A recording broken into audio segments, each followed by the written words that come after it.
Hello out there. Good day to you. Whatever time you are watching, welcome back to my YouTube channel. I'm your regular host on this channel. My name is Korede Olaiwola. Welcome back. If it's your first time of coming across this platform, please do well to subscribe to our channel and press the like button so that other people around you too can see the YouTube will suggest it to them. Have you heard of the saying, readers are leaders and leaders are readers?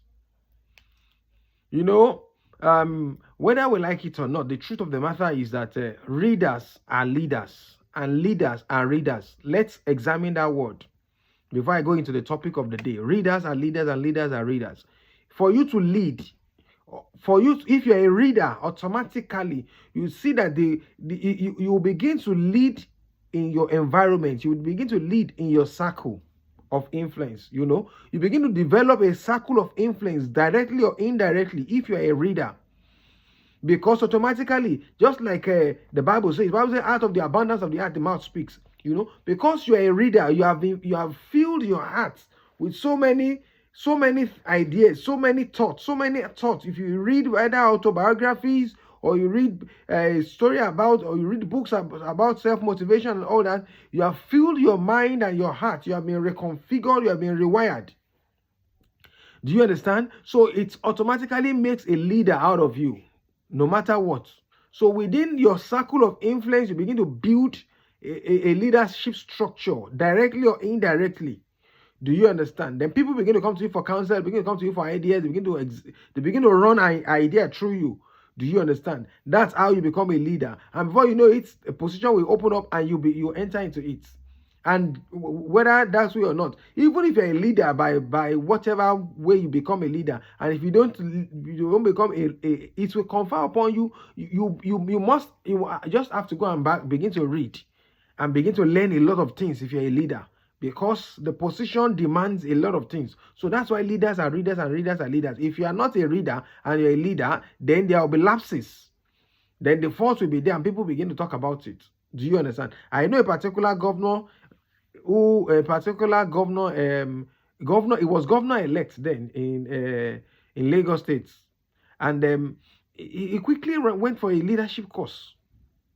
He went to Harvard for a leadership course, short course, about a week's course or thereabout, crash program.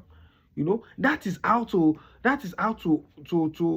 get into the aim of affair. That's how to go about it. So because the title for today is I've come to introduce to you. It's not that I've come to teach about a particular topic, but I've come to tell you that readers are leaders and leaders are readers. And I've come to tell you that as a young man, there are books that you must read, and it is important that you read these books. As a young man, it is important. It's going to help your career. It's going to help your business. It's going to help you in life. Because you need to develop yourself. There is need for personal development. Apart from you reading and developing your career by becoming professional, by getting certified.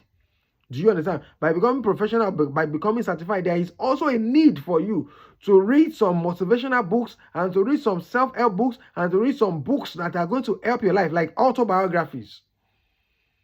And I've identified 7 good ones for you that is very important that you read. I'm telling you the gospel truth. Ask a lot of people out there. A lot of great minds that are in the world today will tell you that I've read these books. So please do yourself well to try and locate and get this book. You can download it, you can buy it. I'm not getting commission from anybody. I don't know any of them before. I do not know any of them before, but I'm telling you what will do good for you. It's not about money for me. It's not about money for the person. It's about you, as a person. It's about your personality, about developing you. It's about building your mindset. It's about your own personal development. Do you understand? So it's not about anybody. It's about you, yourself, as a person. So your personal development is about your personal development, about building a positive mindset and growing yourself.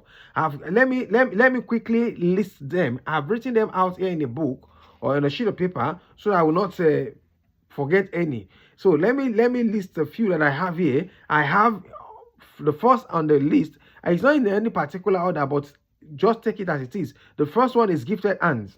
The second is Rich Dad Poor Dad. The third is Think and Grow Rich. The fourth is the 7 habits of highly effective people. And the fifth, number 5, is the power of positive thinking. So let me go about it again. Gifted Hands by Ben Carson. Gifted Hands by Ben Carson. Rich Dad Poor Dad by Robert Kiyosaki. Think and Grow Rich by Napoleon Hill. Think and Grow Rich by Napoleon Hill. The 7 habits of highly effective people by Steve Covey. Classic. The Power of Positive Thinking by Vincent Peale. Classic. Awakening the Giant Within You by Tony Robbins, the man who read 700 books to develop himself and transform and shot himself to limelight. It's worth listening to. The man is worth listening to. That's Awakening the Giant Within You. The seventh one and the last and not the least, I think should be the oldest of them all, is The Richest Man in Babylon. You need to read it. These 7 books that I've mentioned is a must read. I strongly suggest it to any young man out there, any young woman, any youth out there that is going places, that desire to be successful in life, which is the desire of any average youth out there. To anyone who desires to be successful, these are the books that you should read. Let me quickly go about it. Gifted Hands. Gifted Hands is by Ben Carson. He's a doctor. His autobiography of the man himself, who talk about how he rose from a very hard and poverty background and rose to limelight by becoming one of the leading surgeons of his time, who performed a landmark surgery on conjoined twins. It was the first to do that, I think, in that industry, and he grasped this idea from his mother of becoming educated, having come from a very poor background. So the mother told him, because the mother was a cleaner, she was keeping about 2-3 jobs. She was cleaning and doing some other jobs like that, here and there. So the mother got wind of it, that people who had education, this is the story of about 50 years ago, when Ben Carson, who is also over 60 now, when he was a youth or he was a little boy. So the mother got wind of it, that education is the key. Oh, so she said, so education is the key. No problem. Where she was cleaning the house of some wealthy people and office of some educated people. So okay, my 2 children must go to school. So she said they must go to school. That's how she made sure that Ben Carson and his brother went to school, and from there the rest, like they say, is history. It's just like Pastor Adeboye too said. The Pastor Adeboye that we all know, we call him Daddy Adeboye, Daddy Gio. He said that he was a little boy and came from a very poor background. He never wore shoe for over 16 years. Of the first 16 years of his life, he never wore shoe. So he said that he had overheard that education is the ticket out of poverty. That's why he decided to go to school and to be very studious. So that's about Gifted. And the second one is Rich Dad Poor Dad, talking about 2 mindsets, two people with 2 different mindsets, 2 people of the same generation that live at the same time, and they have different mindsets. One became very rich and the other was very poor, blaming the government and blaming the society and always blaming and blaming. That's about Rich Dad Poor Dad.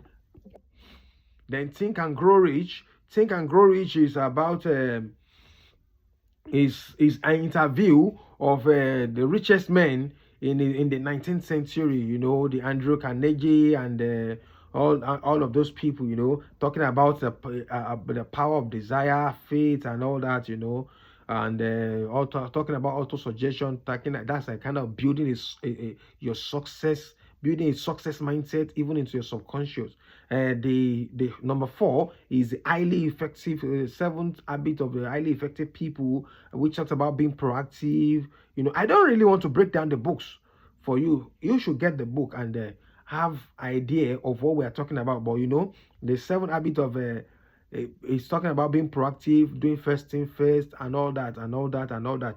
Then the power of positive thinking is also was written about the same time with the power of the Think and Grow Rich. Yeah, I think it was written about the same time because I think they lived in the same era.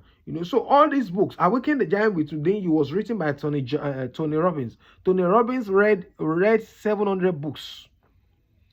He read 700 books. I think 700 books in about a year or two, and he shot himself to limelight. He's one of the leading motivational speaker in this generation. He has built a lot of people, has helped a lot of people to stop suicide, to come to make success, to build wealth, and all that and all that. So do well to read, to get the book Awaken the Giant Within You. Very lovely book. Then the last and not the least is The Richest Man in Babylon, also talking about finance. So all this book will help you as a young man. It will help you as a person to build a positive mindset, to build for personal development, and directly or indirectly to become a leader. Like they say, like the saying goes, readers and leaders, and leaders are definitely they definitely read. So please try to get yourself this book. I do not have any connection about these books, but I'm just telling you out of what I have benefited and the people that are around me that I've seen that are successful. These are the books that they have in their library that have made them. You too can be one. You too can be successful. Stay blessed and God bless.